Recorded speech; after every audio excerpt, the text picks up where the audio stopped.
फर्सीको सब्जी त हामीले सधैँ नै खाइराखेको। आज फर्सीबाट केही नयाँ बनाऊ न त भनेर मेरो श्रीमानले चाहिँ आज फर्सी र गुडबाट पुरी बनाउँदै हुनुहुन्छ। मेरो छोराको स्कुल टिफिनको लागि भनेर उहाँले चाहिँ यो नास्ता बनाउँदै हुनुहुन्छ। अनि बच्चाहरूको लागि हामीले सकेसम्म हेल्दी नास्ता नै बनाउनु पर्ने हुन्छ क्या, हेल्दी खुवायो भने राम्रो हुन्छ नि त बच्चाहरूलाई। अनि यसको लागि चाहिँ उहाँले फर्सीलाई मसिनो गरी काटेर उसिन्न राखिदिनु भयो। अनि हामीले फर्सी खाँदाखेरि चाहिँ फर्सीको बियालाई कहिले पनि फाल्दैनौँ। अनि फर्सीको बियामा चाहिँ प्रशस्त मात्रामा प्रोटिन अनि त्यसपछि हेल्दी फ्याट हुने भएकोले यसलाई खाँदा नै राम्रो हुन्छ।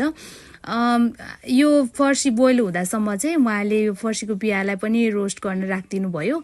अनि यसरी फर्सी पाकिसकेपछि यसमा गुड राखेर म्यास गरेर यसमा पिठो पनि मिसाएर डो बनाउँदै हुनुहुन्छ। डो बनाउँदासम्म चाहिँ यो बिया रेडी भइसकेको छ, रोस्ट भएर रेडी भइसकेको छ।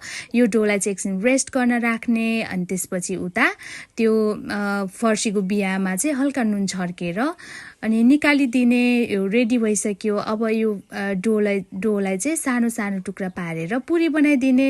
हेर्नुहोस् त पुरी पनि कस्तो मजाले फुलेको छ, एकदमै देख्दै मिठो होला जस्तो छ, एकदमै मिठो भएको थियो। अनि त्यसपछि हेल्दी पनि छ। हामीले चाहिँ हाम्रो बच्चाहरूलाई सकेसम्म हजुरहरूले पनि हेल्दी नै खुवाउने कोसिस गर्नुपर्छ है। यो क्यान्टिनको चिजहरू भन्ने कुरा त्यस्तै हो, घरबाटै मिठो मिठो हेल्दी खुवाउनुपर्छ बच्चाहरूलाई चाहिँ। यसरी बाबुको टिफिनमा पुरी, फर्सीको बिया, अलिकति साग काँक्रो गरेर टिफिन रेडी भयो। अनि हामीले पनि खाएको एकदमै मिठो भएको थियो है त। हजुरहरूले पनि ट्राई गर्नु होला। Thank you.